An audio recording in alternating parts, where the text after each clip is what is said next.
So today I am joined by Charles Bolden. Can you give a wave? He's a former astronaut and retired Marine Corps Major General, and he's flown on 4 shuttle missions, including being the pilot for STS-31, which launched the Hubble telescope 30 years ago today. I am also joined by Mike Massimino, another former NASA astronaut and now professor of mechanical engineering at Columbia University, and also veteran of 2 space flights, both to Hubble, which is pretty darn cool. And finally, Frank Summers, who is joining us from the Space Telescope Science Institute in Baltimore, where Hubble is run out of. And Frank has been on the Hubble project for at least 2 decades. And he has had his hands in almost every animation, visualization, public image release that you see, including some IMAX film footage as well. So we're excited to talk to him and find out more about how all that comes together. Yeah, Summer, you're clear to continue on. Okay. Yeah. And actually, do this for me. Do this. Keep talking. Tell us a little bit about yourself as well, because I didn't do a good job of introducing you. That's okay. Jeez. I forgive you. Well, as you know, and anyone who knows me knows, I'm a space cadet for life. I did space camp twice. I've just always loved everything about space. And I was actually lucky enough to be at the original Hubble launch in 1990. And I was at Mike's last launch to Hubble as well in 2009. So I'm a little launch crazy as well. But after that, I got really excited about learning about things farther in space. So that's why the actual work and products that Hubble creates are so fascinating to me.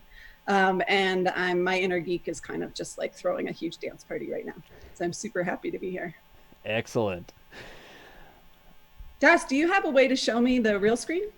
Yes, we're going to get that just in a second, okay? Just checking. Yeah, no problem. Again, we're doing this on the fly, so we will definitely have things going. All right. So just go ahead and start, Summer. You can start chatting. Okay, well, I wanted to, tie into one of the images you have. Images and stuff. I'm going to need about 1 minute before we can get those images. Oh, All right. Totally do it later. Okay. So, Charlie, I wanted to start with you on that day 30 years ago today. What was the sense that you and even the other members of your crew had about the uniqueness or the specialty of your payload? I think the crew, in fact, I know the crew because we talk about it frequently, at least once a year when we reminisce about then. We all realized how significant Hubble was going to be in terms of being something really great. What we had no clue about was how long would it last? And I think, maybe Bruce McCandless, who's now looking down on us since he's no longer with us, but I will salute him on this anniversary day. But none of us ever dreamed, I think, that we would be here 30 years hence, still looking at real-time data coming down from Hubble.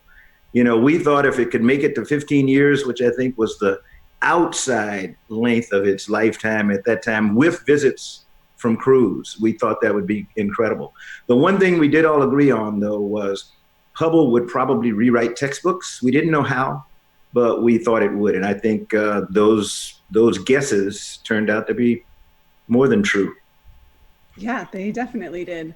Were there any hiccups in the launch? Well, you always have hiccups in your launch. And our first hiccup was about a week ago, or maybe 2 weeks ago from today, back then in 1990, when we had, I started the auxiliary power units, which are the little power packs that run your hydraulics in the space shuttle, and there are 3 of them, and one of them hiccuped, and so that's a no-no. So we scrubbed on that day and went back to Houston for a couple of more simulator runs, and then came back.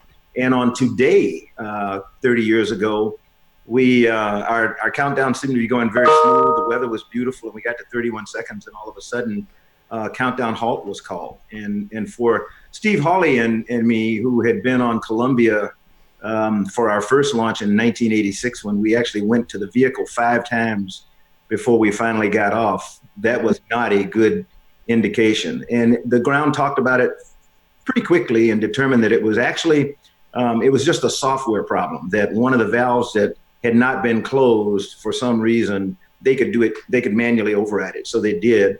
It was an outboard fill and drain valve, which means nothing to anybody except maybe me. But they did that and resumed the count. And 31 seconds later, we were gone. And so day 1 was uneventful. Day 2 was everything but uneventful. That was deploy day. And things started going wrong from the very beginning.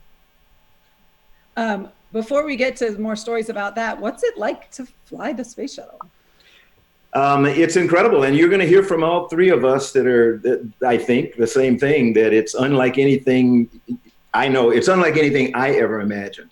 I would say to people, technically, I could not have been better prepared for each of my 4 flights. And I say that even for my very first flight, when I had not done that before. But NASA, their training team, the simulation team is I give most of the credit to, because they're the ones who have devious minds.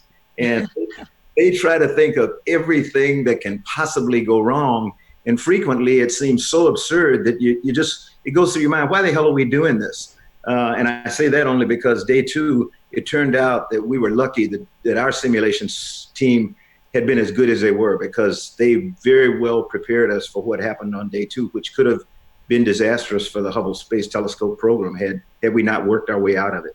But I was going to ask, what were the hiccups that came with the deployment, and were any of them actually done in your sims, or they were sort of extensions of kind of problems? The first thing was Steve Hawley was the ARM operator, and I will refer to it as ARM for people who I don't want to use acronyms, but the remote manipulator system, the RMS, built by Canada, is a mechanism, a robotic mechanism that we use to grab any payload in the or any cargo in the shuttle and lift it out. And you have to remember, in space, things don't have any weight, but they still have mass. So something that weighs 25,000 pounds down here on Earth still has a mass of 25,000 pounds in space. That means it's going to put stress and strain on the arm. But the arm had a program that was supposed to enable us just to lift it out, put it in place, and everything would go well. Steve connected the arm to the telescope and began to lift it out. And almost immediately we noticed that things weren't going right. Instead of just coming straight out of the payload bay, and there was very little clearance because Hubble was massive, it started to turn a little bit and roll, and that was not the way we had trained, and that was not the way the arm was supposed to operate. But one of the things that we had learned to do was for Steve to go joint by joint to operate the arm. And so what we did over the next couple of hours in taking care of what should have taken us about 15 minutes was for me to read attitude data to Steve. Were we keeping Hubble level? And read angle positions for the joints, so he would know where they were. And so one joint by one joint, Steve adjusted and gradually lifted Hubble out of the payload bay and was able to get it into the prep position. So that was thing 1 that went wrong. What was supposed to take 15 minutes took about 2 hours. And then we started going through the sequence of putting down the high gain antenna solar arrays. All that went well until the second solar array, when it stopped about 16 inches out instead of going all the way out. And just for reference, is it fair to say that Hubble's about the size of like a bus, a school bus or a city bus? You're exactly right. Hubble is probably a little bit longer than a yellow school bus that everybody's accustomed to seeing. The payload bay of the shuttle is, help me here, Maya, 60 feet long, 15 feet in diameter. And I'm not a British guy, so I can't give it meters, but Maya's can, the doctor there, the professor, he'll give it to you. But take it from us, it's big. And Hubble was about 45 feet long and almost 14 and a half inches in diameter. So think about that. You've got a 14 point some odd foot, roll, if you want to think about it, like, I hate to say this, like toilet paper roll. That's topical right now. That's topical today, but stuck down in this 15-foot payload bay. And I remember one day before we launched, we had a chance to go out to the payload changeout room, which is where the shuttle is, and Hubble had been put in place. And I stuck my fist in between the side of Hubble and the side of the inside of shuttle, and I could just get my fist in. So that'll give you an idea of how little clearance we had. And that was a concern when Hubble started kind of turning and doing things when we were trying to lift it out. Right. Oh, that's wild. And then you ended up switching from pilot to photographer, I understand, at one point. Yeah, that, and I mentioned the fact that one of the solar arrays did not deploy all the way. We had simulated that in our very last integrated sim, and Bruce McCandless and Kathy Sullivan had ended up actually going to what is now called well, we used to call it the Weightless Environment Training Facility. It's now called the Neutral Buoyancy Lab, I think. And it's a giant swimming pool. And so they had gone over and gone through the process of manually deploying the solar array. We did not want to have to do that, though. And so on real deploy day, I took them down, put them in the airlock, took it down to vacuum, and they were just about ready to open the outer hatch when the ground crews, mainly a young engineer at Goddard, came up with a conclusion that he didn't think we had a mechanical problem at all. It was software.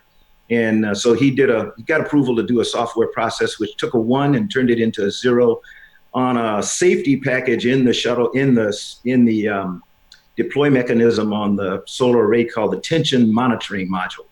Now, Maz may know something about that. I had never heard that term before. And in the morning, before anybody said anything, Bruce McCandless, who was masterful at Hubble, as soon as it stopped, he said, I think it's the tension monitoring module. And the other 4 of us looked at Bruce and said, what the hell is a tension monitoring module? He explained it to us, and almost a day later, half a day later, it turned out it was the tension monitoring module. And as soon as they turned it off, the solar array went out. But by then, Bruce and Kathy, who were the camera operators for the deploy, were locked in the airlock at vacuum, and I didn't have a chance to get them out. So I hustled back to the flight deck, and Lauren flying the vehicle, Steve working the arm, and me trying to back them up. We all became cameramen, and so we did all of the photography as well as all the other operations that we were scheduled to do. That's amazing. They train you well. They do, but my experiences were nothing like Maz's, because he actually got to touch it. Yeah, I was gonna go right to him now, because Mike, you joined NASA just a handful of years after the deployment, right? Yeah, I was actually working down at the Johnson Space Center a few years before that when they did I was in grad school when Charlie and his crew did the deploy, and then I was an engineer at the Johnson Space Center when they did the first repair mission, the first servicing mission, and yeah. So I remember all this happening, and before I became an astronaut, I was pretty excited about it. So prior to Charlie's launch, what was your knowledge or exposure to Hubble? I remember it was coming. Everyone was excited about it. I remember in January of '86. Charlie, did your crew change at all, or were you guys with Hubble when it was for years? Like during the accident? Everybody but Lauren, the other 4 of us were on the original crew with John Young. And then after Challenger, I launched first January 18th, and 12th, landed on the 18th. We lost Challenger on the 28th.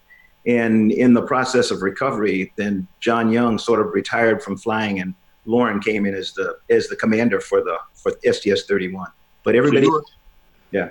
You were assigned early to that Hubble flight then, right after your first flight. It was one of the thrills of a lifetime for me, because I was John Young's pilot for about 6 months, and I actually had an opportunity to go into the simulator and actually be taught by the late, great John Young. So it was that's pretty awesome. I never knew that. But I remember the reason I was telling getting to that story was it was in, I think, January or maybe it was December of '85 or January of '86. I was working as an engineer in New York before grad school after college, and going through Penn Station, getting on the Long Island Railroad. There was a Life magazine that had on the cover a picture of a bunch of scuba divers and some astronauts who I think ended up must have been Kathy and Bruce, on the cover of that magazine, and it said it was going to be NASA's biggest year in space. I think there was a lot of shuttle flights, but Charlie can verify this. But you guys were going to launch in that year, I think, yeah? Of 85. There you go. So I remember seeing that. Yeah. 85. Yeah, so I remember seeing that magazine and buying it and reading it on the train and learning about what was planned with the Hubble. And then of course they had the accident and it got delayed. But it was something there was something really special about it, and that it was a launch that, not that we didn't pay attention to all launches, and not that the country doesn't, but there are some that really get people's imagination of, wow, this is why we go to space. It's very clear. You're going to launch this great telescope above the atmosphere. It's going to see into the universe better than anything else we've ever dreamed of. And this is people are going to be able to service it. This is a great thing that NASA and the world can do. And so that excitement, I think, was generated where everyone could understand it and get excited about it, whatever your background was. So I remember that, seeing it and admiring what they were going to do, and then watching Charlie and his crew launch and hearing about the deploy with the solar arrays, and then working down at the Space Center with that first servicing mission. You just got the impression that this was really a special group of people, not just the astronauts, but the whole Hubble team was amazing. And getting a chance to a few years after that, getting assigned to work on those missions and being a part of that team is just terrific. And Charlie mentioned how they were hoping for those 15 years when they launched it, and we ended up now we're celebrating 30. And I'm sure Charlie would get the same. The team behind it, not the astronauts necessarily, but the people at the Goddard Space Flight Center and the people around the country and around the world that operate that telescope are so professional, so passionate about keeping it alive and using it correctly, and just figuring out ways constantly of how to extend the battery power, how to turn things on and off so you don't overheat it, keeping things, managing the gyroscopes, keeping them in good working order. That it's all their ingenuity and clever thinking and teamwork that has kept it going for 3. It's the passion of those people on the ground that we don't necessarily hear much about, but those are the people that we really owe a debt of gratitude for keeping the telescope alive for this long. Yeah, absolutely. And then you mentioned in your book how there were at least 3, I think, repair missions before your first one. Mm-hmm. Yep. But that those were like super desirable missions. Like the Hubble guys were like the top guys. That's the impression I got. I mean, Charlie can weigh in, but I thought, when you first become an astronaut, I was just thrilled to be there. I was just so happy that NASA somehow picked me, and I was going to get a chance to be colleagues with people like Charlie and the rest of those astronauts. It was just I was just so happy. And if I got a chance of flying space, I'm going to do my best so I can get a flight, and I don't care what that flight is. All space flights are great. But then every once in a while, you get the impression, you don't share it with anybody, but maybe some flights are better than others. And so for Hubble was like the big time. And the chance to be a part of this, not just because of the telescope or the astronauts out of there, but again, to be part of that whole team to me was beyond anything I could ever imagine doing as an astronaut. So I was thrilled. You can see it on your face in this photo. What's that? You can see it on your face in this photo. Yeah, there it is. That's my first spacewalk. Neil Armstrong, when he walked on the moon, he didn't get any pictures of himself on the moon. So I think that's why, I don't know, Charlie maybe can verify this, but on the EVA checklist, the first thing we did was translation adaptation, get your picture taken. They weren't going to let that mistake happen again. That was the first thing I did at my spacewalk. I went up to the window and got my photo taken, and then it was, get to work. Yeah, that's the hero shot, right? That is, yeah, that's pretty amazing. Look at that. It's pretty amazing that, getting outside and seeing the view we had from up there too was just a bonus, because we were up a bit higher than most missions, as high as the shuttle could go. So we got to see more of the curve of the planet than at lower altitudes. So it was just magnificent getting out there and having the whole universe, the whole sky, everything just opens up to you like, whoa, how did I get here? Right. And so you trained for years. In all different ways to simulate everything that you're going to encounter in space as much as possible. But was there anything different when you actually saw Hubble, when you actually went up to it? Did anything stand out? The Well, that you used to looking at the simulator and some virtual reality stuff. It's just a beautiful spacecraft. It was really shiny and nice and sleek and just cool looking. It did have a few dings on it from micrometeorites that you see while you're spacewalking on the thing. Like, ooh, I hope this doesn't happen while I'm out here. But you can see, the wide field camera. I didn't really know it until we took it out and we brought it home. The wide field camera 2, we put wide field 3, and this is on my last mission. When we got to see wide field 2, I was visiting the Jet Propulsion Lab, and they just happened to have it there. I think it was there for, I don't know what I was there for, but I was there without the rest of my crew, and they had it there, and they go, "Do you want to see it?" I'm like, "Yeah." So I really looked at it, and you can see it looked like a kid with a BB gun had gotten to it. It had all these dings on it. So it had some dings on it, some other things that that is picked up while it's going through space. But as far as being prepared to do my work, I had never seen the telescope before. I had never seen it. I wasn't part of NASA when I never saw them build it. I never trained on it. I never saw it before it launched. I had seen lots of pictures, but I had never seen it until I got to spacewalk on it. And I felt like I had done those spacewalks, particularly my first flight, about 1,000 times, because you are so well trained. But even with that, we ran into problems because not everything is going to go into the plan. And as Charlie mentioned, the training team is great at giving you problems, but you can't anticipate every single problem. You anticipate a lot of them. You think about them, you discover them in training, but what you're really working on, I think, was how to solve problems. So when we encountered something that we didn't have a solution for, we knew how to work together as a team to solve it. We had our team at Goddard and our team at the Johnson Space Center, and then engineers deployed around who are from the people who made the instruments, the companies that made the instrument. They all were there to help us. So we had practiced all this problem solving as a crew and with our ground team, that when unexpected problems happen, we had a way to engage it and solve them. Yeah, you mentioned like seeing some wear and tear. So from that first mission, you guys replaced the solar arrays, correct? We did. So on the first Thursday mission, they replaced the solar arrays, and they had trouble with one of them where they didn't go out all the way. They had to jettison one of them. Right. The other one rolled up. They used to roll in and out like a big Venetian blind on a window. That's the way they deployed the deployment that Charlie was talking about. Yeah, that's the way they deployed. And then they tried rolling those back in on the first servicing mission to put new ones on, and it didn't quite work the way they wanted. So they had to get rid of one of them because they couldn't fit it in the payload bay to bring home. So one came home, one remained on orbit. And then what's in space junk? What's that? And is space junk now? Yeah, sort of, but not really, because we practiced this on my first mission because we were replacing the second generation of solar arrays. So we practiced this. That there's a technique to it. You grab hold of the solar array, and then you fly up to a certain point on the arm, getting away from anything you can damage. And then it's not even so much that you're pushing it; it's more the commander that takes over at this point. And he tells you 1, 2, 3, let go of it.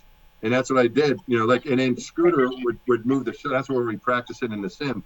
He'd get us away from the thing, but we put it on a trajectory such that it would enter and burn up in the atmosphere. So we didn't want to find that thing, another 90 minutes later. We didn't want to knock into it. So we had to make sure that we released it in such a way that it was going to enter the atmosphere. So that's the way that. And I think so. You mentioned that you were on the arm.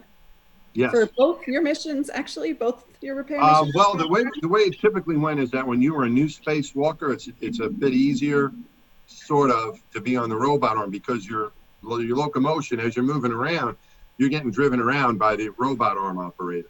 Yeah. So you want to go from point A to point B, the robot arm operator is the way you get there. They move you around, and then you have to do your work there. Usually you're carrying large items like the solar array or other things they carry. You have to be careful about that, how you handle things. But you're not necessarily moving around and translating on your own.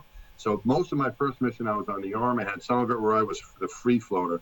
My second mission, I free floated the whole time. On my spacewalk, my second time, I was the free floater the entire time. And Mike Good was on the arm most of the time, but he also free floated. It was a time where both of us were free floating, but we kind of exchanged the role of that. My role kind of changed from being mainly on the arm to free float the whole time. But you have a special relationship with the RMS arm, don't you? From your work? Yeah, I got to work on it a bit. When I was in grad school, I developed computer operator displays to help with controlling robots at a distance. And Charlie may not know this fact, But during your mission, Charlie, when you had Jan Davis and Sergey, what was that STS-60? Is that 60? My last flight. Your last flight. Okay, so in Charlie's last flight, I was an engineer working at the Johnson Space Center, years away from being selected as an astronaut. And I was in the control center. We had a computer-operated display to help the arm operator control the robot arm that we were developing. So during that flight, they were doing, I think you had Wakefield on that flight, right? Was Ron Sag on that one too? I had Wakefield, very first Wakefield. So for the Wakefield, so for the Wakefield task, when you were moving the arm around, we were following it with our display in the control center. The instructors helped us with setting that up. And so I was an MCC. Now, we weren't doing anything to contribute to the flight. We were checking out our display, but we got there, I think it was a Saturday when you guys deployed that, and we got to follow it along, make sure our display was going to work. Because it ended up flying, I think it was STS-69 when it flew as a little flight experiment. So Charlie was up there with his crew. We were down in the control room watching them and watching what they were doing with the robot arms. So that was kind of a fun coincidence there. Yeah, that's really cool. Before we get to the science of Hubble, I wanted to ask actually Charlie and Mike if you guys had any favorite Hubble images. No doubt in my mind, I am a phenomenal fan of the Hubble Deep Field image. It is, me too. It is the most breathtaking, for a non-scientist like me, to have it explained that this was a place of blackness in the universe where people, like Frank, thought nothing was out there, and Frank probably knew it was out there anyway. but they put Hubble there and let it sit. And when they looked at the image, and it just billions of stars and galaxies and everything, that's without a doubt, that's my favorite. Yeah, I'm on that same team. What about you, Mike? I agree. That's a great one. The deep field, the ultra deep field, which came later, was great too. But for me, a little bit different as far as my real favorites are. They're sort of I guess more of a personal favorite because when you do all that work on the telescope, they turn it on, and Frank and his team will turn that on kind of slowly. You really don't know if it works. If you did something, you think you did your job, but you really don't know until the images come back. And you're like, okay, good. And so those first images were my favorites. And on my first flight, we installed the advanced camera for surveys, an amazing instrument. And I just tweeted it today. My favorite photo was the Cone Nebula, the birthplace of stars. But it's really that's my favorite because the HCS worked. So that's why I was happy with that one. Then on my second flight, we did a repair of the Space Telescope Imaging Spectrograph. And that was we didn't have it was taking this thing apart and putting it back together and replacing the power supply. It was a very complicated spacewalk. We ran into some trouble, but the ground team saved the day and we were able to get the job done. So for that one, I really wanted to see if that one really worked. We thought it did. So that first image came out, it looked like a light bulb at the end of a hallway somewhere. Just what it looks like. It's a dim light, but that's my second favorite one because it showed, that we didn't mess that one up. Right. So I was really happy to see that one. So those are my favorites were the ones that I could go, okay, good. It worked. Yeah. Das, I think we actually have a picture of the Hubble Ultra Deep Field with me and you, Mike. You do, actually. The Hubble 25th exhibit at the Intrepid. Oh, cool. That was this one right here. Yeah, there we go. Oh, is it up? It is now. Looks like it's behind Frank's head. Yeah. I just added it as my background. Oh, there we go. There you go. There you go. A little while ago. Wow. Yeah, so Frank, Hubble Ultra Deep Field. I know there's a brand new anniversary image. Yes, there is. But before we get to that, I sort of wanted to talk a little bit about how much astronomy now has benefited from the computing and everything from gamers. Like we're having this conversation on Twitch. Yeah. And the advance of computers has really changed all of astronomy. Okay. So many people think early on that, Hubble was, the astronauts went up and they pulled the photographs out of Hubble and brought them back down. Okay. I know that sounds silly, but that's really actually a lot of people thought that. computation and the ability to transfer large amounts of information up and down between space has allowed us to do these massive images that the Advanced Camera for Surveys was able to do. That was our first survey instrument, and we did images that were hundreds of millions of pixels with the ACS. And in my specialty, which is astronomical visualization, we've benefited fantastically from the amazing growth of computer graphics and the development of NVIDIA cards that were the graphics processors on your home computer that could match what previously could only be done on the big silicon graphics, supercomputers and such. And the ability to visualize what's going on in the universe has ridden on the coattails of the developments in the computer graphics industry, both for games and for Hollywood. So one of the things I get to do in my job is I get to take this Hollywood software and I get to use it for science. I get to take all this amazing investment into these really complex programs that astronomy could never afford, but we then get to use it and showcase the wonder and beauty of Hubble. I think I remember you saying that the Orion Nebula fly-through, which was in an IMAX at least 10 years ago, right? Yes, that was in the IMAX Hubble 3D in 2010. Took like 30,000 CPU hours or something ridiculous to do. Just the rendering of that sequence took 30,000 CPU hours at the Beowulf cluster at the National Center for Supercomputing Applications.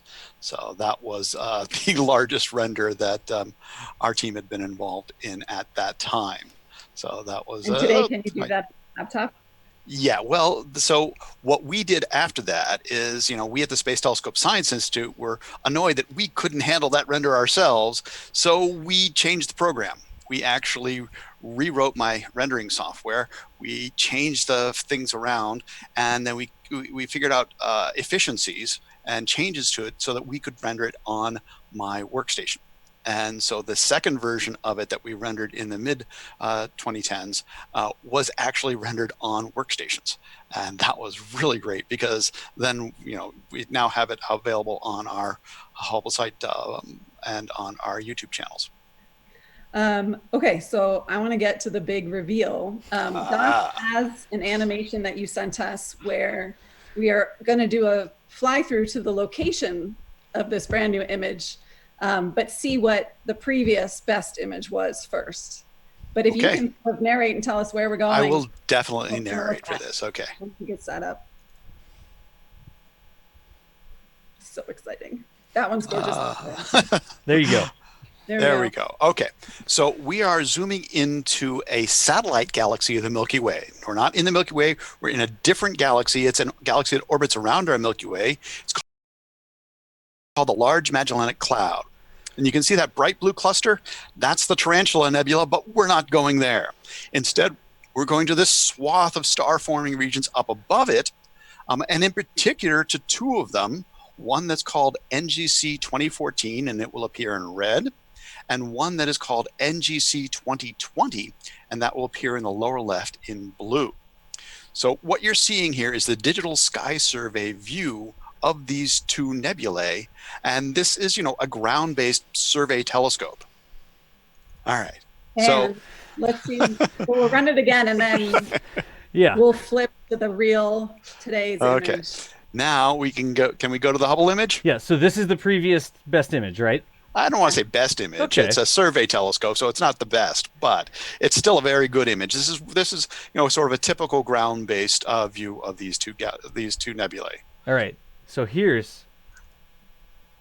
And now the big reveal. Drum roll. Yay!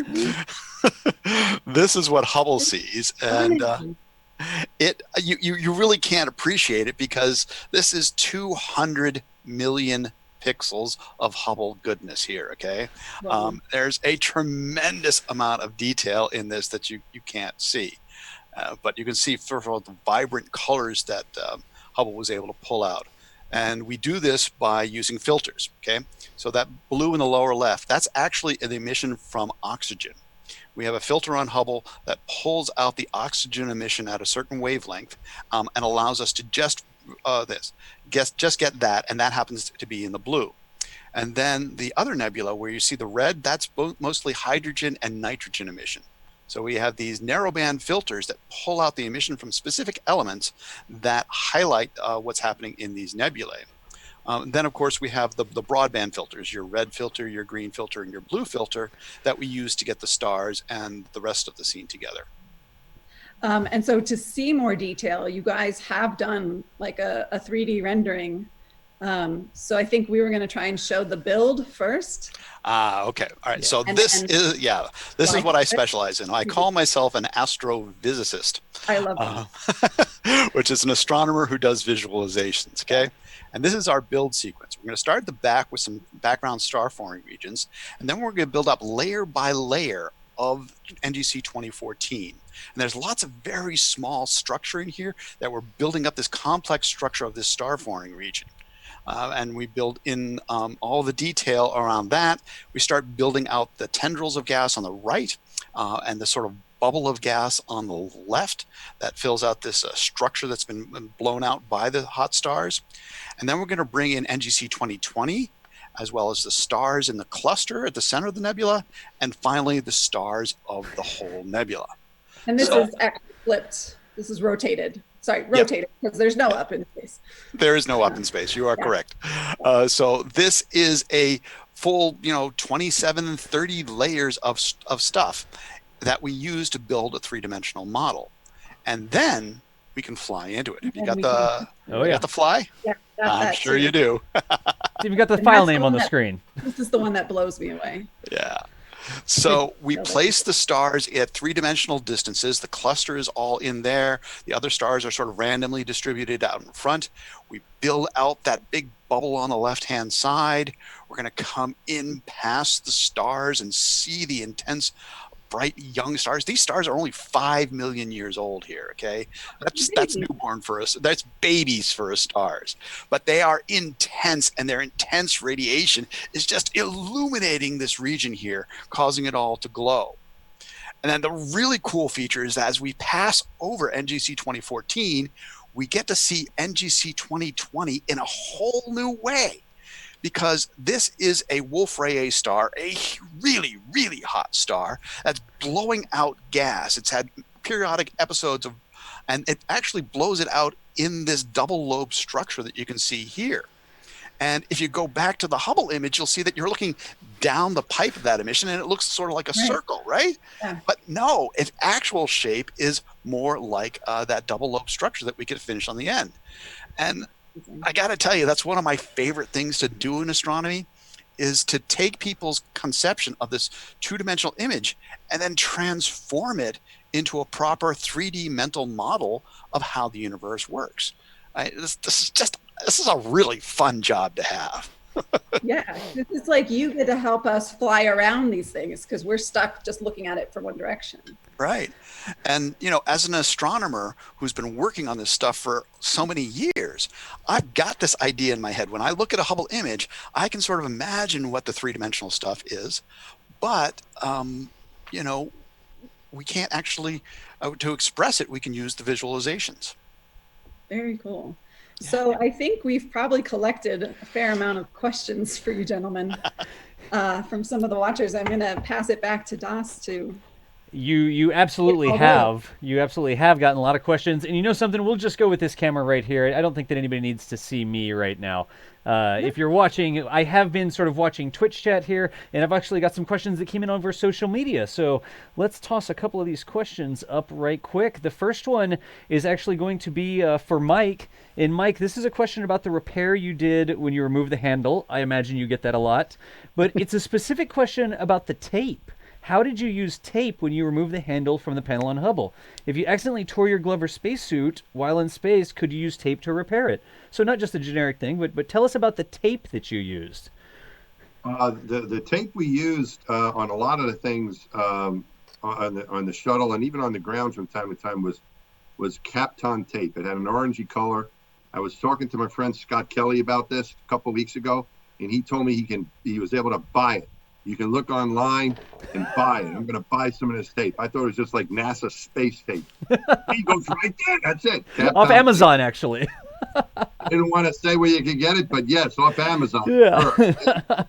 On Amazon, I'm going to get some. But that's what we use in space. We did use it for all kinds of things. If you go to the Air and Space Museum in Washington and you can see Space Shuttle Discovery, underneath it you'll see our manipulated foot restraint that we had on board all those missions. And on the last mission, they were concerned about some of the paint and outgassing and stuff, so they taped the whole thing in that orange Kapton tape. You'll see through that. So, but that's what we use to tape the handrail. It worked really well out in space in the vacuum, but it is not going to help you with a leak.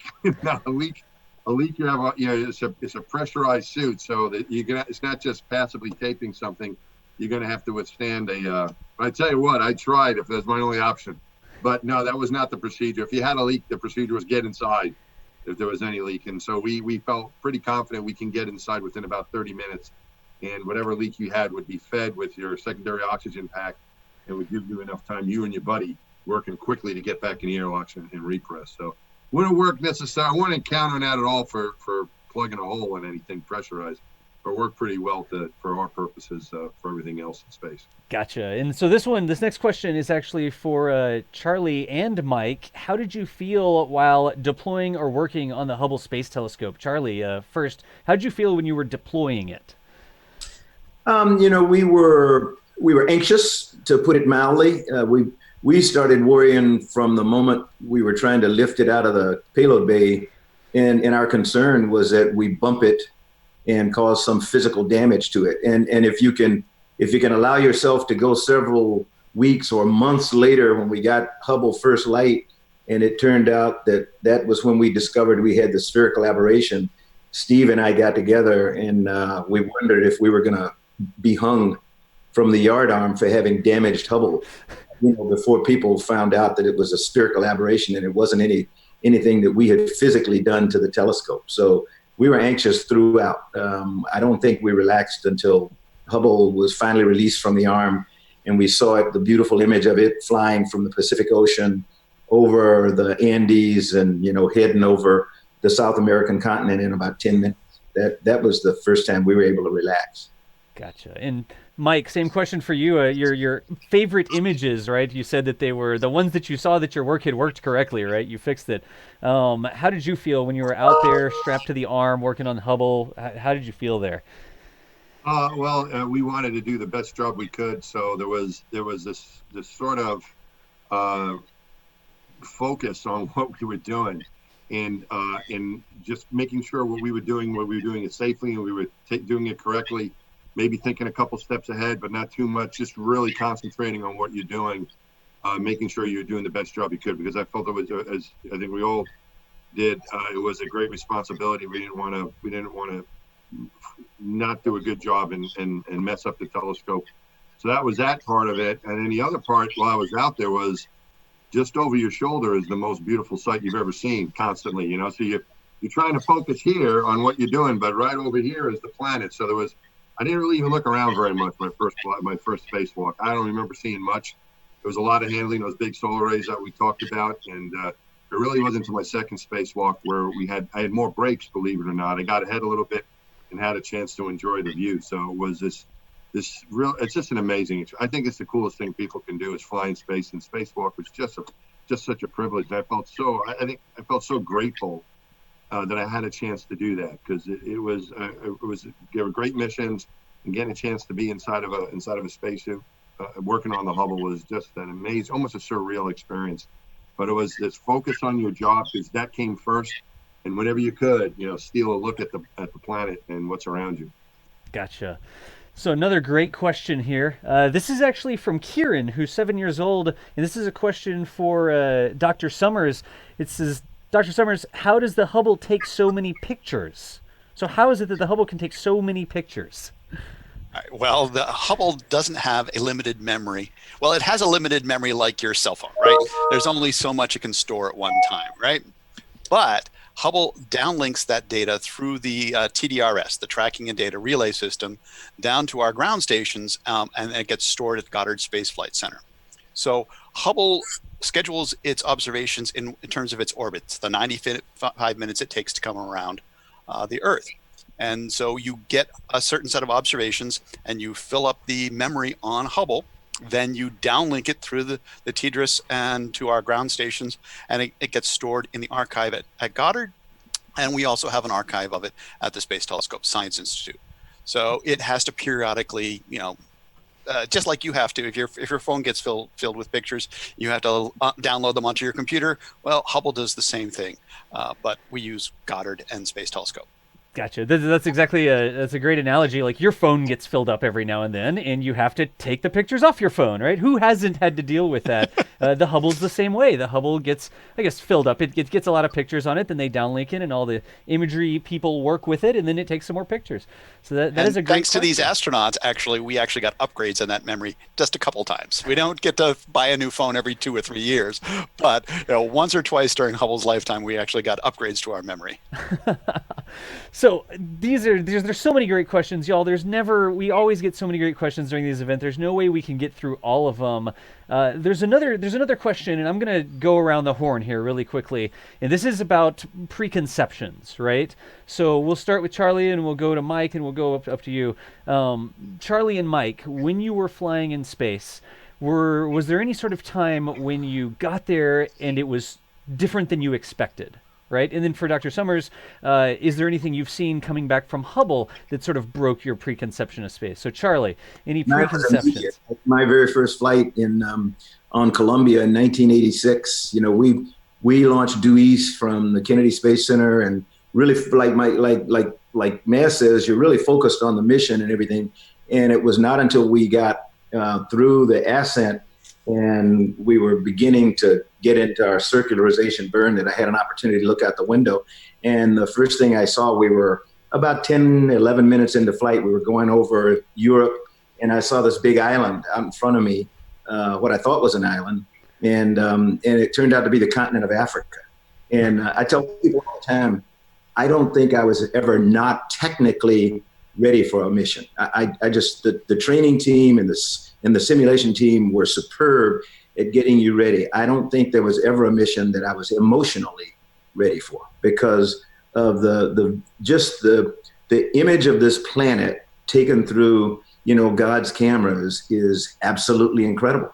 And of all the images from Hubble and the images from IMAX cameras and everything, they're all phenomenal, but they don't match what we see with the human eye. And so I've never been ready for that in 4 flights. Mike, how about you? Yeah, I had the same reaction that Charlie was. I was trying to think of something else, but it's pretty much the same thing. I felt really prepared to do my job, the work in the spacesuits, everything I was supposed to do. I was ready, but nothing can prepare you to view the beauty of our planet. And then things that maybe I heard about, but I didn't remember hearing or whatever. But like things like seeing thunderstorms at night. I was amazed at how much I liked the night passes. When I first went up there, I got to the window and floated over there. That's the first thing you do. And it was a day. We launched at night in Florida, but by the time we got over the Indian Ocean, it was daytime. And so I looked out the window and saw the Indian Ocean below us, and you see some of the land. And I would kind of look out the window more during the day. And what surprised me, maybe to answer your question, was just how wonderful it was at night. At night, space becomes this almost magical place. And you can see all the stars. You're above the atmosphere just like the Hubble is, and you can see the stars don't twinkle. The reason stars twinkle when we look at them is because the light is coming through the atmosphere. So when you're in space, they don't twinkle because you're seeing them directly. So Twinkle, Twinkle, Little Star is written by somebody who was on Earth, because they don't twinkle when you're in space. and you see those beauty, you see the constellations, and it's just breathtaking. And you look down at the planet, and you can see the curve of the planet, and the atmosphere shows up as this blue-green at night. And you can see city lights, which are magnificent, thunderstorms at night lighting up the clouds below you as you go over, shooting stars coming in below you. So I tended to enjoy. I enjoyed every minute I had a chance to look out the window and enjoy where I was. But I was surprised at how much I enjoyed nighttime, because I thought nighttime the lights are out. What are you going to see? But at night it becomes very magical.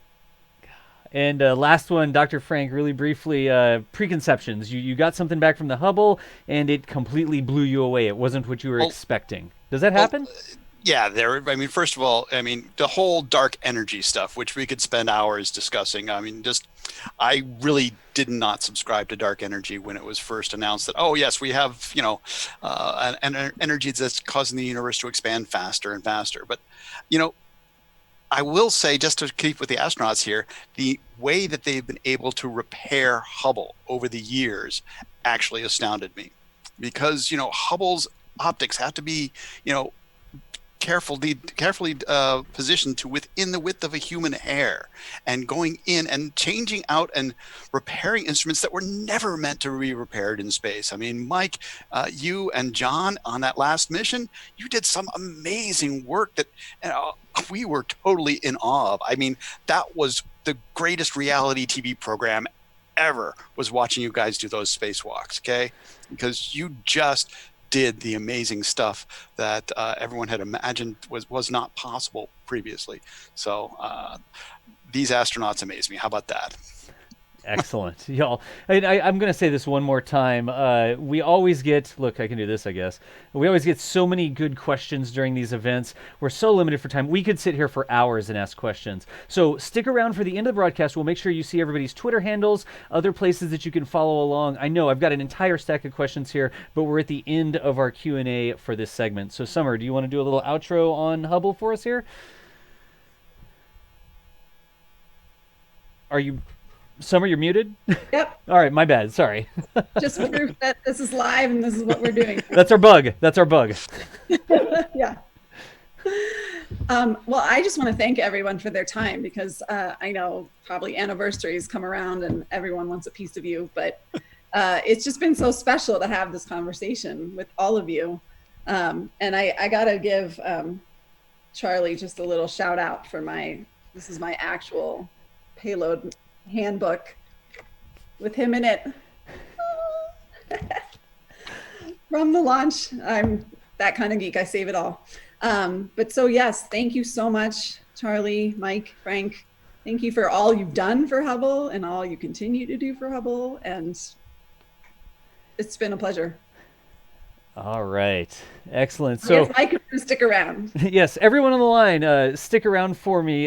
We are going to do a little bit of a shuffle here. Let's pop back over this way. Again, thanks, everybody. We're not done. That's halfway through the show right now. So we're kind of going to pivot from Hubble to another topical issue today, which is kind of dealing with isolation, and this idea that we're all sort of in our homes now and we can't necessarily go outside.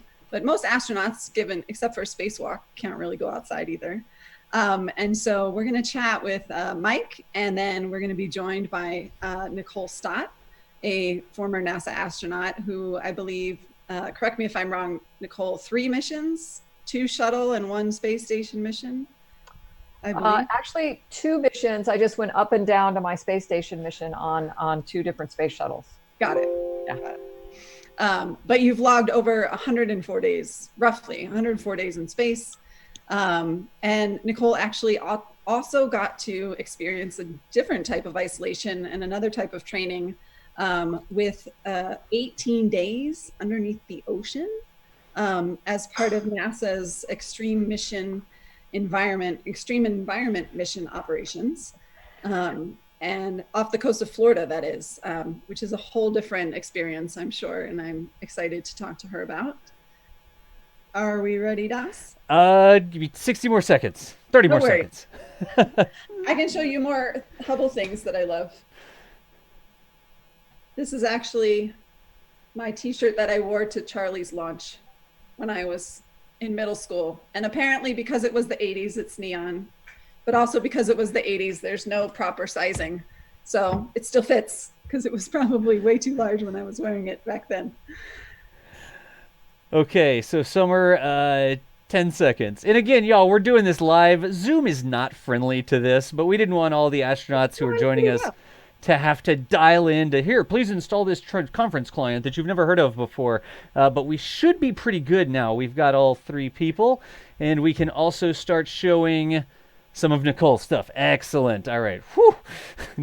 doing it live, y'all. So go ahead. You're clear to follow the plan we made.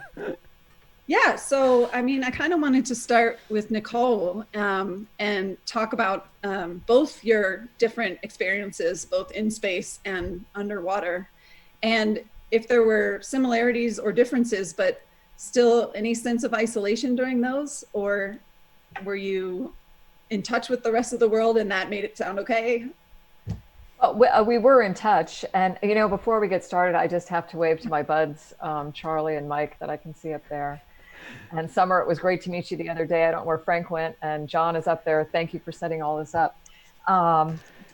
Yeah, there were similarities. I think that was the whole point, honestly. And when I look back on all my training, the time that we had to spend underwater, kind of experiencing inner space, was the perfect analog to what it was going to be like, even though I didn't know it at the time, to what it was going to be like to live and work on the International Space Station. And while we were only the Aquarius habitat that we spend our time in down there is about the size of a school bus, so roughly the size of one of the space station modules. You still get this really great sense for what it's going to be like. The whole way we operated there was like we were on a space mission. We purposely did that. We had a topside team that was essentially like our mission control team from space. When we would go out and do our dives, or what we're calling like surface exploration stuff, we treated it just like a spacewalk. We had all the checklists and the protocols in place like we would if we were doing a spacewalk in space.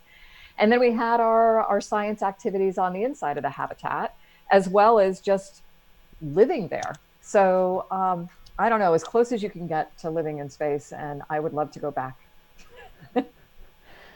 Mike, what was your sense of isolation, if any, on your shuttle missions? It's kind of a different type of isolation in a sense, maybe with both of you, how some people now are by themselves or just with one other person. And then you also have people that are in sort of small groups, whether it's actual family or chosen family, like kind of stuck in close quarters.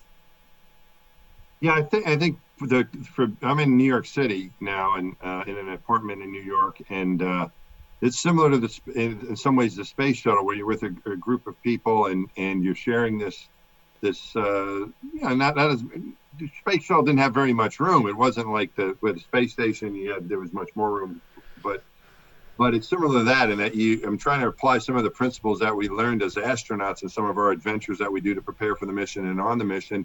That you really need to be respectful of each other, and people need to think about each other and understand that your actions are going to have a direct effect on people and they can't get away from you. So you really want to do your best to behave. I always felt like space flight brought out the best in us because we needed to get along for the mission, for the sake of the mission, even though we were in a confined area, and not for that long, a couple weeks at a time, not the same, the missions like the one that Nicole went on that was much longer. But still, you had this sense of needing to get along and being alone together and taking care of each other in a small environment. And then I think during a spacewalk, I felt more of the separation, I guess. I did anyway. I guess inside of the spaceship, there's always people around. But when you're out there in a spacewalk, you're in your own little spacesuit. And I think the thing that I learned from that is that even though you might feel alone, you're not. And I think that's the way it is in today's world, is that you're not alone, and if you still have your coworkers are still we're not maybe in the office with you, but they're available through facilities like this, through Zoom and other things that we have, and that I think it's important to not forget that everybody's still around. We're just right now in other places, and that's the way it was in space. And I felt that I think most when I was as a spacewalker. And sometimes I had this feeling that I had to get, I was working this myself, but that wasn't the case. I still had the Mission Control Center to support me, and so I think that's close to what we're dealing with now. Is that if we need something, we need help, we want to see how people are doing, we still can get to them, right? And they can still get to us. And I think that's the other thing: is keep track of people and be like their Mission Control Center. If they need help, be there for others as well. Yeah, I like what you were saying when we chatted earlier about feeling like you're alone on the spacewalk because no one can help you as far as, if I can't do this or if I can't get to that, like no one can come out and help me. But then at the same time, you can ask for help because there is this entire team on the ground and in the shuttle with you that can help you and figure out how to. Yeah, I just wrote an op-ed actually that today Okay. got posted in the New York Daily News comparing a spaceship to a New York City apartment, and I talked a little bit about what you're mentioning about this feeling, that I made a bad mistake in on my last spacewalk where I stripped the bolt, and we didn't have a plan for it, but I felt this is my problem. How am I going to fix this? Well, I'd probably still be thinking about it today, 10, whatever it is, almost 11 years later. Yeah. But the ground came up with a solution, and I was like, wow, okay, that sounds great. And then when I got home, and speaking to them, hey, how'd you guys come up with that? And hearing what there was a Sunday afternoon, and I created this problem, and they called up to the Goddard Space Flight Center, and they got an instrument out of a clean room, and they set up a test, and they did a recording of it, and they checked this and that, and they ran it by the flight control. I mean, they were not abandoning me. I was never abandoned or alone. I just maybe felt that way. And I think maybe that happens to people now, where you may feel that you're alone, but, well, not really. People are still thinking about each other. We're still there for each other. We might not be able to have the close contact, but we still can certainly support each other and be there for each other. Yeah, and we have so many amazing communication tools now. I think on your Mike's missions, or at least the first one, it was kind of like email, but not even real-time email, and maybe like one call a mission or something like that. Whereas at least now that we have more of this face-to-face opportunity, hopefully most of us do with internet, although there's a ton of people that will not have access to internet right now. And so I think that's even more challenging. But Nicole, how many people were in the space station with you for the duration, or the most people that were there while you were up there? Yeah, well, I mean, when we were there with the space shuttle, there would be 12 people on the station. That would be like an overlap of a couple weeks, or 10 to 13 days, and then there was a point. 6 is the normal size crew. There was a point, and I see you're showing you showed one of the pictures that's my favorite with the clown noses on. That was a point in time where we had an overlap. So sometimes on the station, 3 people will go home like they just did before 3 new people come up. We had a case of an overlap where the 3 new people came up before the 3 people that were going home did. And so we had 9 on board for about 12 days. And yeah, I mean, the space station is ginormous. The interior volume, I mean, imagine you're in your own room now and you could float around and be up on the ceiling, or, even the inside of the space shuttle feels large when you're up there, and you can float. So even 9 people, you can go your separate ways and never see each other all day if you didn't want to. But it's also this beautiful place to come together, where you'll find people doing that, if you're working on tasks during the day, but also are floating around the dinner table, or you'll find people's faces in front of the window. And I think that's one of the things now for me that I'm reflecting on the most is, having been in that, relatively confined space up there, and but having the opportunity to really experience it, knowing you were going to experience something different, that it was, everything around you had a new feel to it. And that's what I'm trying to do now in my own home that I'm very familiar with. I'm trying to, look around and experience it a little bit differently, look out my window a little bit differently. That is certainly how we connect with nature and space, is your face is in front of a window looking at our planet. And what you guys just said about communication, that's I think so key. And if you can do something like this, where there's something I think so healthy about getting eye contact, with someone, to get a sense of how they're feeling. I think the more we can do that as part of this whole thing we're going through, the better. I remember you saying that you would have to set an alarm if you went to hang out at the cupola and look at Earth, because otherwise you just lose track of time.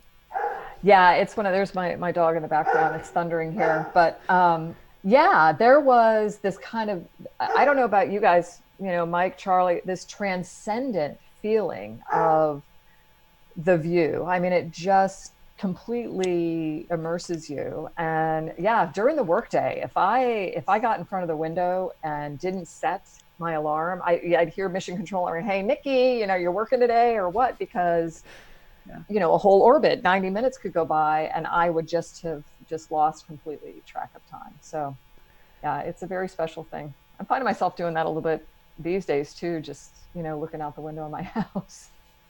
Yeah, I like what you said about sort of it's your familiar space, but you're kind of experiencing it in a new way, because you're either having to set up a workspace or repurpose parts of your house for other things.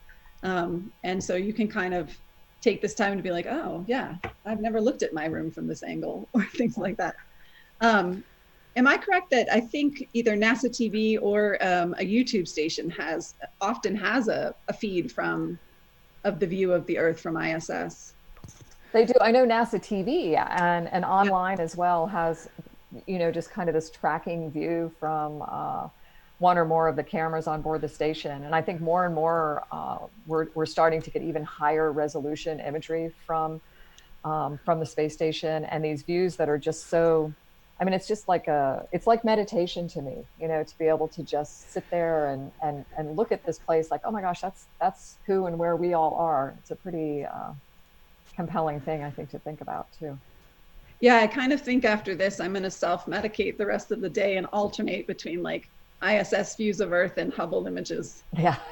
Yeah, the Hubble thing, that's, talk about place in the universe, man. Yeah. Yeah, you can just get lost in both of them. Yeah.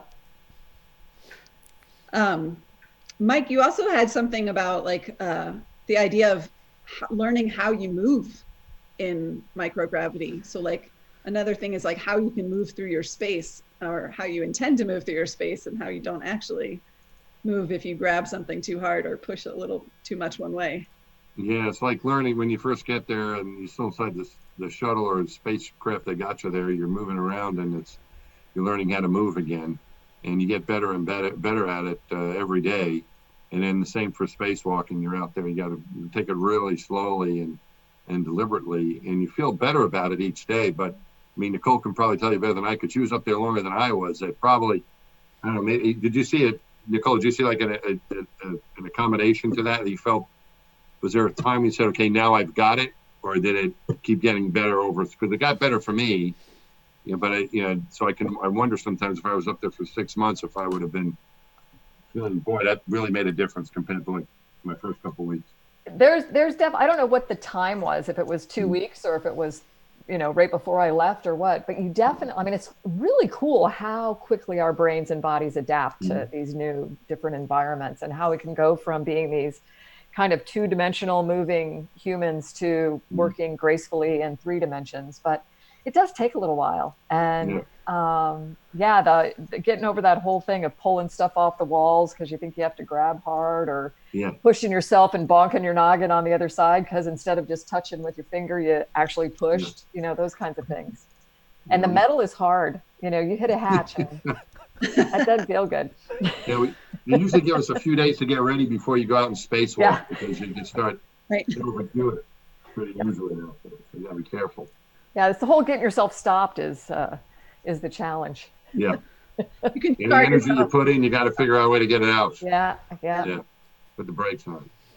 I don't know if a lot of people know the extent to which you guys get quarantined prior to your actual space launches. Can you talk a little bit about that? Nicole, you said something about like 10 to 12 days. I think so. I'm old. I forget how long exactly it is. I think it was like either 10 or 12 days. I can't remember it being like 2 full weeks. But what ends up happening a lot of times was you'd end up getting a delay, and then you're in and out of quarantine, or you were in for the whole time and then you scrub and you go back in again, and it's like this continuous. It is very Groundhog Day, but it is. I have to tell you, I mean, both of my flights were on shuttle, so I experienced quarantine starting out at Johnson Space Center and then at the facility at Kennedy Space Center. And I'll tell you, you feel so well taken care of. The people there, I mean, I put on 5 pounds, I think, before my first flight, because they just feed you so well, and it's comfortable and quiet, and you have a little bit of access to, your family, your spouse, and if your kids are old enough. My son was 7 and 9 when I flew, so I wasn't fond of that 14-year-old rule, but I understood it. And as much as they can accommodate you, they do, but they keep you safe and they keep you, away from, as much as you can screen somebody, away from anybody that might, cause an infection or something. Wonderful, wonderful treatment during that time. I was going to say, I want that quarantine right now. Yeah.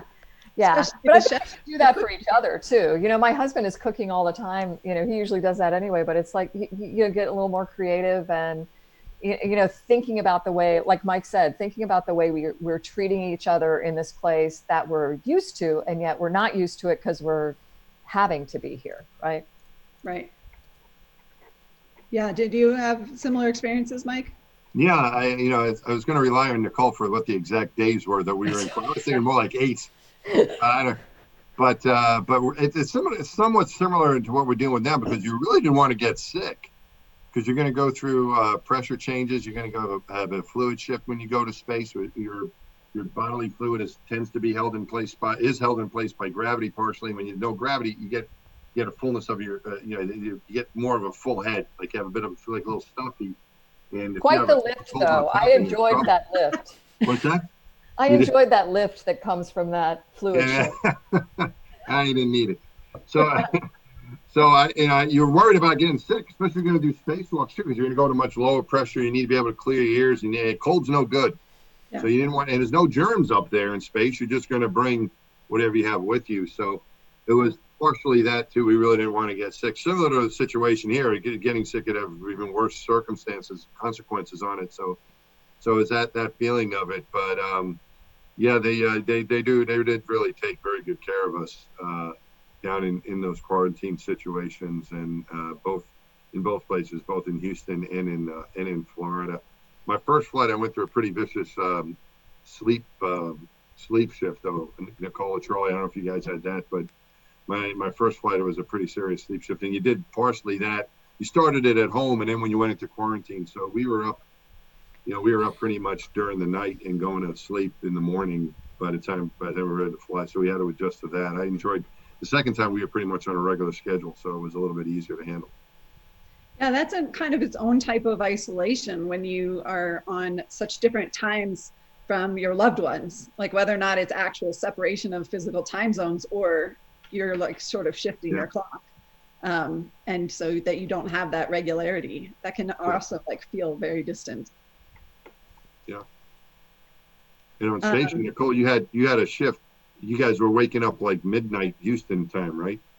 On station. I mean, it seemed normal for us because you're looking out the window. You're not relying on what you're seeing out the window for night or day anyway. And we were working to GMT, so like we were in London, and that just seems, that's kind of that time zone. I think that there's a nice balance between all the different control centers and stuff. So it really worked out pretty nicely with my family, who was in Houston at the time. And before I would go to bed, my son would be getting home from school, and worked to communicate that way and stuff. Yeah, but you think about it, like I'm so thankful for like where I am right now with the windows and having this view like we do on space station and on the shuttle. But in quarantine, when you were shifting like that, they had these like mechanically operated, really dark shaded curtains and things. And oh my gosh, if you made the mistake of going into the laundry room and getting, the day come at you when you were supposed to be in the middle of the night, it was pretty shocking. But yeah, they do good for us.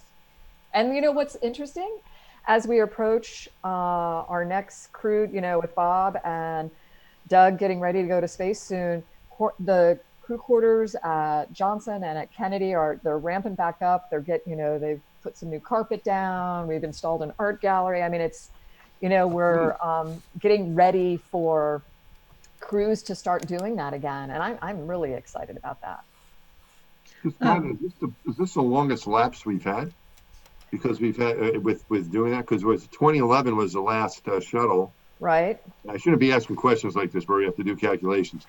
But it's been 9 years, right? Almost. Yeah. I don't know if they went through a lapse like, because they had Apollo in 72, but then they had Apollo Soyuz, they had Skylab, then the shuttle flying in 81. So this might be the longest time that Could be, yeah. headquarters hasn't had people in quarantine. See Charlie shaking his head Yeah. there. Yeah, so maybe that, yeah. Yeah, I don't know. Hopefully we'll be able to we get back up and running, and Yeah. it'll be kind of like giving birth, where you forget the pain of the time that went by. Yeah. One last question. So you mentioned, you're shifting your sleep cycles, but you're still kind of working on a work day and a sleep session, like normal people, just starting different times. But when you're in space, your cues are completely, like, you're actually getting like the sunrise, sunset, like every 45 minutes. Is that bizarre, or is it just get lost in the novelty of everything else that's happening at the same time? Well, on station, I don't remember it bothering me. I remember, or really affecting me that way. Maybe it did. I don't know. They've actually, and in the windows, the way they are, unless you're right in front of one, or inside in the module where the cupola is and the shutters are open. Yeah. It's not like you're getting this flash of light and dark every 45 minutes inside. I think it's a little more on the shuttle. It's a little more, you see that happening a little bit more, you experience a little bit more. But on the station, you really end up relying, your body gets in tune with the timeline. I'm hungry, that must be lunchtime or whatever. And then just your day is managed down to a very, short time. And you get into a rhythm with it. And they have now incorporated into the station lighting, they've incorporated the colored lights, like, blue for when you wake up and to get your body kind of in tune with waking up, and then kind of the white light through the day, and then shifting to more reddish light to help you get to sleep at night too. So that helps. Do they have that nice purple tint like some of the first class sections on airplanes have? I haven't been up there since they had this, so I cannot answer the question. But I was curious about that. So that's really neat to know that they're working with the different types of light that are known to help with those types of activities. But I'd love to hear, Mike, with Hubble, you're out farther, you're further off the planet, in the shuttle. I mean, I just remember, for the couple days at the, before and after being at the space station, we made really sure we would get the visors up in the windows to block the light out when we were sleeping. And so you didn't have that like in your face kind of every 45-minute light shift. Yeah, no, we did the same. We had, at a higher orbit, you get a little more sun than you do night than you would at the lower orbit. So our daylight period is a little bit longer than the night periods. But we did, when it's time to go to bed, you had to put those sunscreens in the flight deck. And that made it dark, and you can turn the lights off and make it fairly dark. But the day-night stuff, it's funny. I remember, like, inside of the shuttle, maybe because you had lighting around you, it didn't make that much of it. I mean, it kind of, sort of did, but out, except during rendezvous, where it's critical when you're looking outside. But during the spacewalks, the bright sun was the brightest I've ever experienced. It was like a pure white light, and then it was just beautiful the way it illuminated everything. And darkness, dark. Super it was dark. Like the absence of light, And I don't know why, but it always seemed like whenever we had a problem, whenever somebody broke, it was at night. That little light on it. It's night. I can't wait for the sun to come up. He'd get nervous every night, Pass, but that's when we would break something. I didn't really have anything to do with the sun being up or not, but it was like, oh man, it was just kind of like this darkness, sort of. It was cold, and it just came with it, that kind of stuff. And then the sun would come out, and everything would be okay again. Yeah. So I think it was just coincidentally on that second mission, that's what it was like. And Scooter kind of turned to me, I think, like, I was inside for like EVA. We had 5 EVAs on that, 5 spacewalks. He really goes, this room's have a problem when it's dark out, and then the sun comes out, we fix it. I go, yeah, I don't know what it is. It might have just been coincidental. But. Okay. I think it's called confirmation bias. I don't know, something was going on. Maybe we just had a lot of problems. I just want to add a little tidbit that Charlie's brought up, is that the quarantine that you guys went through is based on this idea that most childhood diseases have 7 days of incubation period. And so now, because of COVID-19 having this 14-day, roughly, incubation period, they're going to work to that for both the crew and the people essential to keeping the crew 14 safe. days? Yeah. All right. And Probably maybe not a bad idea. Charlie knows. Is that why do I think the quarantine that the crews go through over in like Star City in Kazakhstan is longer than what we had done with shuttle, or is it the same? Is it just because you were saying they were so strict? Yeah. They just like to be stricter. No, I don't know. There was just one guy that was really super strict. Yeah. Dr. No. I don't know if you guys remember him. Dr. No. Spraying you with the alcohol, wiping you down. Well, I tell you what, both of the times I was in quarantine, I got sick. Ended up with a cold both times. What? And I was fine when I went in. I started sniffling, like, what is going on in here? Mental. It gave us enough time to get me better, and I was fine for both launches. So I think there was some of that too. Come here and get sick, and you'll be well at the end. So maybe 14 days is a better way to go. Like, right, get it out of your system, I guess. Summer, are we ready to move to the Q&A? We are ready to go to you. All right. So, Charlie, is it okay if we bring you back in for the final Q&A here? Is that good? Do. All right. I got the thumbs up. All right. Excellent. So I think I should be able to do this now, and we'll do an outro sort of thing at the end. Oh, that looks hideous, but we'll just roll with it. So Q&A, while we've been sort of hanging out, listening to the conversation, we've got some fantastic questions that have come in. Oh, it worked. That's amazing. I'm surprised that actually worked this time. So really quickly, questions that we have about sort of living and working in space and quarantine and stuff. Wow, a lot of notifications going off there. Welcome to the conference call. Here's a question for everybody, because all three of you have flown a space mission, right? And the question is, what does it feel when you're strapped in and the rocket starts to take off? How does that feel? Do you feel claustrophobic? Do you feel like you can't get out? Is it something that you practice? How does that feel? And we'll go around the horn like we did, starting with Charlie. So Charlie, space launch, how's that make you feel? It is not violent at all, and you're going to get 3 different opinions here, right? Before I even start this, and I think mine comes from my background as a military pilot, having launched off an aircraft carrier and stuff. So from a G perspective, it's not as much as it is launching off of an aircraft carrier. The stroke coming off a carrier is pretty extreme.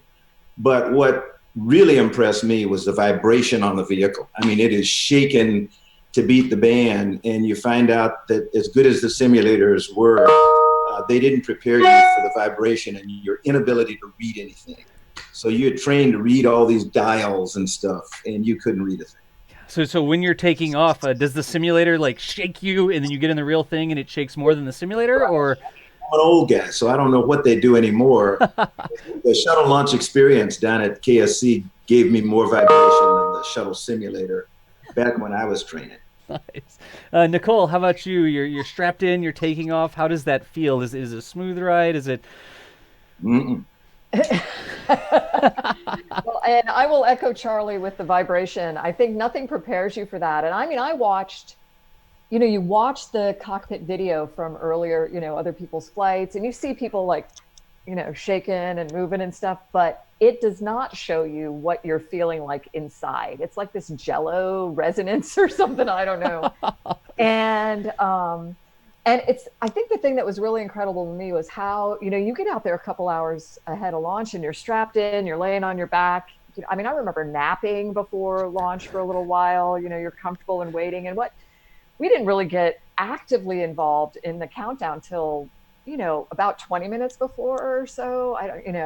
And most of that is monitoring and comm, and the pilot and commander have some switches to flick and stuff. But I remember thinking, really wondering, is this really going to happen? And I didn't believe that it was going to happen until we were down finally in that 10, 9, 8, kind of that iconic part of the countdown. Yeah. But when it does, oh my gosh, it's like Charlie said, it's not a violent thing, but it's like this reality check of, getting kind of kicked off from behind. And then all of a sudden 3 of you are starting to load up on top of you and you're shaking. And I don't know if the engineers did it on purpose or not, but if I remember correctly, for about like the first 90 seconds, there wasn't a whole lot we could do anyway, except for monitor things and communicate. And I think that was a really good thing, because your body, your mind, your heart, all of it, you have to kind of react to this reality of 7 million pounds of thrust, exploding behind you. Right. And I mean, what I remember both times, and almost without, it's not like it's choreographed, it's like the high five to the person next to you, the smile that like stretches across your face, this look like woohoo, you didn't want to be unprofessional, but you had to. I felt like I had to say it, and then in parallel with that, doing your job, and being able to do your job to monitor these displays as much as you could see them, and how in 8.5 minutes you could go from quietly sitting on a launch pad to orbiting our planet at 5 miles a second. I am still in awe of that vehicle and how, as humans, we make those kinds of things happen. It is really incredible. Yeah. And I highly recommend it, by the way. You recommend it. Excellent. Yeah. We get a form. Could one of the moderators put the link to the astronaut application in chat? Just go ahead and link that up so people can go fill it out.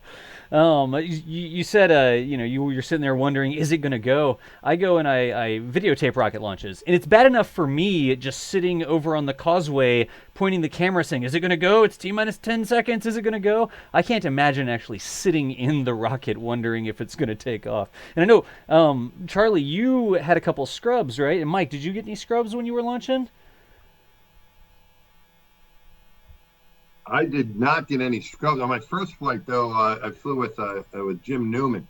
Right. Who I think he had told me, he was my spacewalking buddy, and he was an experienced guy. He had spacewalked many times before on other missions. This was his fourth flight. And he had told me that every flight he was on, they went out to the launch pad on launch day, and they had to come back home, right? So he's like, look, Mike, I'm a jinx, is what he told me. Don't expect to be going anywhere today. We're going to go out there, but I'm a jinx. We're gonna come back in. I was like, okay, fine. I'll tell the people at crew quarters what I want for lunch. I'll be back for lunch. I'll be back for lunch. So we're sitting there, and the countdown's going down. I'm like, well, Jim, when are we going to get out of here? And he's like, I go, we're going along in the launch count. He's laying right next to me. He's like, Mike, we're not going. I'm a jinx. We're not going anywhere. Then we get down like to 10 minutes. I go, what's the story? When are we going to go? We're going to be late for lunch. He's like, I don't know. And I go, what do you mean you don't know? And we get down to a minute. And the next thing you know, we're in like, 10, 9. I go, we're going somewhere. And we did. So I never experienced a scrub. But the night before that, just so you know, the night before that, we woke up with our first launch attempt where we thought we were going to space. And the night, so we had, I think it was January 31st. Wait a minute. I'm getting mixed up now. It might have been February 28th, and we launched on March 1 is what happened. So we woke up on February 28th thinking we were going to space. And so I call my family and say, hey, when I wake up, I'm going to space. I'm like, no, you're not. I go, what are you talking about? And they go, they scrubbed your launch. It got too cold overnight.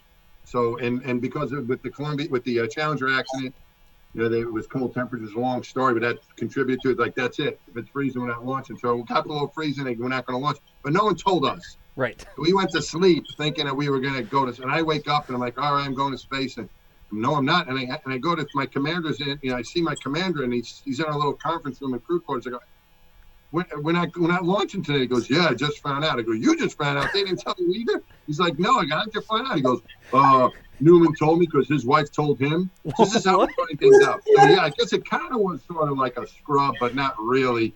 We thought we got an extra day on the planet, and then we launched the next day. But once I got into the spaceship, they meant business. And both times we went once we got inside. So if you're flying into space, go with you, right? You haven't had a scrub, so you're a good seatmate to have, right? Yes. So this is another great question that's come in via chat, and as always, y'all, we're never ever going to have enough time to get to every question. But I really love this question, and you've all been to space, right? You've seen space with no atmosphere in the way. You've sort of been able to take that in. Once you got back down on the ground again, do you feel like, looked up, all right, that's lame, I'm not even in space right now? Or do you still sort of go out and stargaze? Do you have any astronomical events you follow? And same sort of thing, we'll just go in order, starting with Charlie. Do you go out and still look up? Does it still inspire you, even though you've been there and seen that? No, I do. I actually bought a telescope when I came back. I had never had a telescope before, and I find the night sky. You know, Mayer's talked about how nighttime is the most phenomenal time on orbit, and but it opened my eyes to the, you know, to this world in which we live, and so I'm still mesmerized by going out at night and looking up into the sky and seeing. You now recognize the fact, and it may be just the fact that you know that there are billions of stars out there, that I think I see more than I used to see, or I appreciate it much more than I used to appreciate. That makes a ton of sense. You got your first telescope after coming back from space. That's crazy. Nicole, how about you? We had that great picture of you with the cupola sort of looking down and losing track of time. Do you still go outside and look up at the sky? Yeah, and I have to claim ignorance of really knowing what I'm looking at. I'm Is not Frank, that person, do we still have Frank around? but I look at it and I encourage anyone I can. You know, one of the things I think that's really engaging is, you know, NASA has this Spot the Station or ISS Tracker app where you can put your zip code in and look up, and it's so cool to be out in the driveway and have the neighbors wondering what you're looking at, and then to get them to look there and to know that, oh my gosh, what do you mean there's this space station up there with 6 people representing 15 different countries? Oh, we've been doing that for 20 years. And you know how everything about what's happening up there is ultimately about improving life on Earth. And it's just this perfect model for how we should be behaving like crew down here on Spaceship Earth. And then to look at it and just really just take into the consideration the fact that we may have gone to space, but we are all in space. I mean, we are this thing that we learn when we're in kindergarten, you know, that we live on a planet that we don't think about that often for some reason as we get older. It's like, we are on a planet in space, and all Earthlings and thin blue line, only border that matters, you know. Yep. Those kinds of things, I get that every time I look up. It doesn't have to be about being in space and looking down. It's this just very much about who and where we are together. Yeah. That makes a lot of sense. Mike, how about you? You know, you're in near the big city, right? Not the greatest place with all the lights and everything, but yeah, a lot of light pollution here in New York. I love looking up, but it's I don't know if we mentioned it during this segment, but it's 30 years ago we launched Hubble, and Charlie's one of the guys that were on board to do that. Mm-hmm. And after I got to work on Hubble after my first mission, I think people just assumed because I worked on the telescope, I knew a lot about what was going on in astronomy. You know, did you get that too, Charlie? You know, I was getting these people asking me stuff like, they come up to me, oh, you know, something's going on over here. The Milky Way's changing its balance or something. I'm like, I don't know. And one of my neighbors, and I'm like, what is going on? And my neighbors, one of my neighbors came up to me and said, Mike, and he was all excited. I go, what is it? And he said, oh, tonight, you know, Venus and Mars are aligned over on this side of Mercury, and this is going on. It only happens once every 1,000 years. Tell me what that's like. I go, I don't know. Why should I know? Space telescope. And I said, well, yeah, but I don't look through it. I just fix it. I don't look through it. You know, that's it. So but I love looking up there, and I still like gazing at the, you know, and I have a minor in astronomy, but don't want to discredit my education. But I love learning about the universe. I love talking about it. I love what Hubble does, and I love anytime I get a chance to look, I do. And even in New York, you know, believe it or not, it's not that you got to look around the buildings is more the issue. I think, because our air is not so bad here in New York, and we are able to see. There's a lot of lights, and you got to get around the buildings, but we can certainly on clear nights still enjoy it. Not like you can out in the country. I enjoy doing that too. But yeah, when I look up there, I just wonder. I can't believe that I was that close to it. You know, getting a chance to be there. You know, did that really happen? Yeah. Was I up there or something? But I guess it did, because we're having this conversation. Yeah. Well, Hubble's working, so as you know how that all worked out, and it's beautiful to look up in the night sky. I love doing that. I was down in Patagonia this over the holidays, the past Christmas holidays, and that was amazing to get to see that stuff in the southern hemisphere. Because the only time I saw the Southern Cross in my life was when I was in space. You know, we could see it as we're orbiting around the planet, and I hadn't seen it since one of my space flights. So that was kind of cool, getting down and seeing what the sky looks like from the southern hemisphere as well. So yeah, I enjoy looking at stargazing whenever I can. Excellent, excellent. Y'all, I mean, we could literally just sit here and answer questions like this forever, but we are at the end of our segment now. So what I'm going to try to do, and let's see, I just don't have enough room on the screen for all the cameras, but Summer, you should still be here, right? And I'm just going to try to fit you in the middle like Brady Bunch style, okay? Let's do it. There we go. There, that should be everybody in the entire cast. Actually, we've got. Oh no! If you turn on the camera, we're in trouble, Dr. Summers. I can't handle. I know, but Okay. I'm still here. I'm still here. Okay, Dr. Summers is still here as well. I just have too many cameras going. But everyone, thank everyone so much for the time today here with the Intrepid Museum. It says at the bottom, Virtual Astronomy Live, and Mike was talking about viewing stars from New York City. This is sort of coming from the Virtual Astronomy nights that we used to do at Intrepid when we could all go and hang out at Intrepid. But I can't say thank you enough to everyone for taking the time out of their day to get this all working, get dialed in, waiting in the room while we're waiting for more people to come on. I really do appreciate it. Summer, how are you? Did you have fun today? I had a blast, and I would like to just point out one fun fact, that the time that we've been talking, Hubble has made one orbit. Okay. So synergy. About 90 minutes, huh? Yeah. Excellent. So Thanks for that beautiful image today, too, Dr. Summers. We love bringing it to you. I mean, you guys love the Hubble images, but I got to think we love them even more because we get to work on them and really bring them to life. It's so much fun. We'll get imagery of Dr. Summers here. It just takes some time to process his images and then add them into the feed here. So again, everyone, thank you so much for the time. Intrepid Sea and Space Museum, thank you so much for setting this up. And then also let's see here, make sure I say it right, New York Spacegram Consortium, thank you so much for sponsoring this and helping us bring this to everyone. People in chat, I hope that you enjoyed it as well, watching it live. This is also going to be available as VOD content, so we'll get it uploaded some places and stuff like that. But for now, this is the first ever Virtual Astronomy Live with Intrepid Sea and Space Museum. Signing off. We hope y'all enjoyed it, and happy 30th birthday to Hubble. Stay healthy. Thank you all. Bye.